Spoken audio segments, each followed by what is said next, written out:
जय हिंद साथियों। आज की इस वीडियो में हम देखेंगे अक्षांश रेखाएं। तो अक्षांश रेखाएं क्या होती हैं और अक्षांश रेखाओं को क्यों पृथ्वी पर खींचा गया है।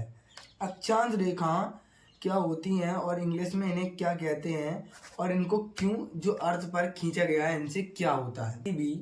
किसी भी जगह की भौगोलिक स्थिति को पता करने के लिए या पृथ्वी पर किसी भी देश की जानकारी को पता करने के लिए कि वह जो देश है कहाँ पर स्थित है, उत्तर में स्थित है, दक्षिण में स्थित है, पूर्व में स्थित है, पश्चिम में स्थित है या उत्तरी गोलार्ध में है, दक्षिणी गोलार्ध में है। तो इस सब को जानने के लिए हमने क्या किया, पृथ्वी पर कुछ लाइंस को खींचा, एक काल्पनिक लाइनों को खींचा। और काल्पनिक लाइनों को जब हमने खींचा तो सबसे पहले हमने एक काल्पनिक लाइन खींची बिल्कुल पृथ्वी के बिल्कुल बीचों बीच से।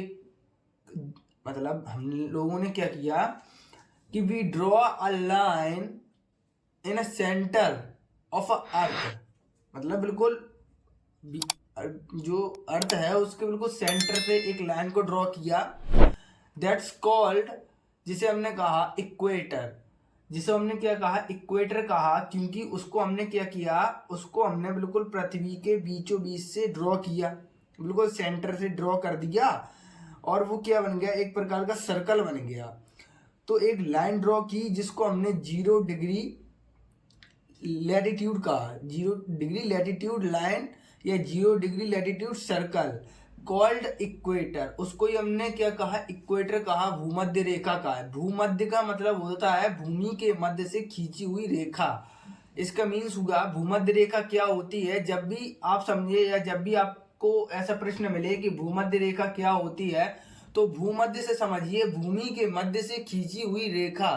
तो भूमि के मध्य से कौन सी रेखा खींची गई है, तो भूमि के मध्य से हमारी 0 डिग्री अक्षांश रेखा या 0 डिग्री लैटिट्यूड लाइन गई है। तो 0 डिग्री लैटिट्यूड लाइन जो हमारी कहाँ से खींची गई है, पृथ्वी के बिल्कुल सेंटर से खींची गई है। अब इसने क्या किया,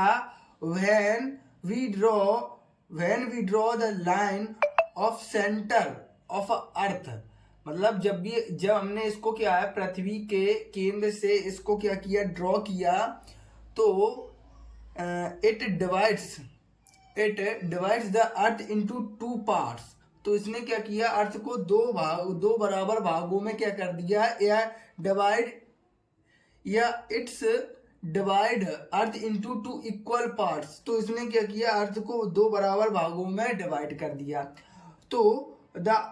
तो अपॉन वाले जो ऊपर वाला जो अपर पार्ट है, अर्थ का जो अपर पार्ट है, उसको कॉल्ड हमने क्या कहा, अब वो ऊपर है मतलब अपर साइड है, तो अपर में क्या होता है, या हम कह सकते हैं जो अप साइड में कौन सी डायरेक्शन होती है, वहां हमारी होती है नॉर्थ। हमारे जो अर्थ है वो एक प्रकार की स्फीयर है, मतलब गोल है, स्फीयर है ना, गोलाकार है, तो स्फीयर है। तो जब हम स्फीयर को हाफ स्फीयर करते हैं तो उसको सेमी स्फीयर बोलते या हेमिस्फीयर बोलते। अब देखो, सेमी तो अर्ध होता है लेकिन हेमिस माना गोलार्ध होता है। तो नॉर्दर्न हेमिस्फीयर माना होता है गोलार्ध। तो नॉर्दर्न हेमिस्फीयर ऊपर वाले भाग को और बॉटम वाले भाग को बोला हमने southern hemisphere. It's divide the earth into 2 equal parts. तो upper parts called northern hemisphere and the bottom part is called southern hemisphere.